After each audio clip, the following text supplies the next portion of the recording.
I saw the magnificence of this area, and I thought, wow, this is a very, very special place. The river itself is different. Everyone that had fished all over the world that I've talked to, they come here and they say, wow, this is one of a kind. The North Umpqua is one of Oregon's most treasured rivers, known for its crystal clear water, old-growth forests, wild fish, and world-class fly fishing. At the heart of this watershed are its tributaries. Pass Creek feeds into Canton Creek, which flows into Steamboat Creek, one of the North Umpqua's most important tributaries. This section of Pass Creek was destroyed because it was easier and perhaps a little more profitable than it would have been to let it live.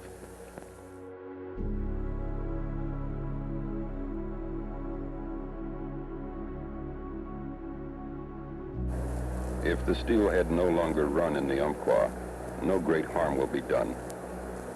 There will still be other rivers, and fishermen can find them and win, for a while, the race with pollution and needless dams and thoughtlessly planned roads, until the time comes for the fish and the fishermen, when there's no place left to go.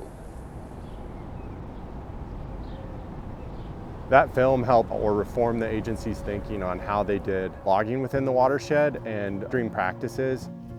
Prior to that video coming out, basically all our employees were foresters, and that video influenced the BLM to hire biologists and to be thinking about the natural side of things. Frank to fly across the country to get to meetings to stand up for the logging impacts that were happening in the watershed, and he'd stand up for the fish management issues that we saw. In 1994, the Northwest Forest Plan was adopted, shifting how public lands were logged and offering protection to vital streams like Pass and Canton Creeks. Now, nearly 6 decades later, that work has come full circle. Restoration on Canton and Pass Creeks is continuing Frank's legacy.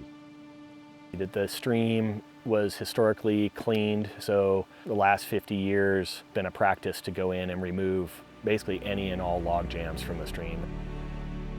Here, right now it's all just one big chute. Yeah. There's literally no spawning gravel in here, very little pools for the fish, and so what we're trying to get this back to is that stair-step approach. We aren't trying to make one big log jam all the way down. It's select locations where we thought they would form historically.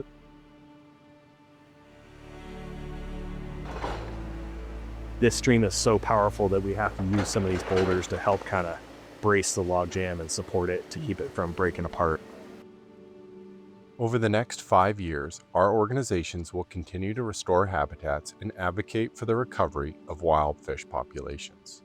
This includes 2 projects in the Steamboat Creek watershed, replacing multiple fish-bearing culverts in the North Umpqua Basin and removing Winchester Dam. It's a privilege to be able to be back in here facilitating this work 60 years later, you know, in the name of some of these folks that were really passionate before me. So keeping them passion alive, you know.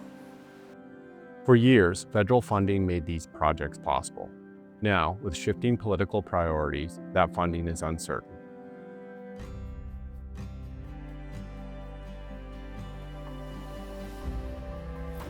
We need you to advocate for the funding that fisheries managers depend on.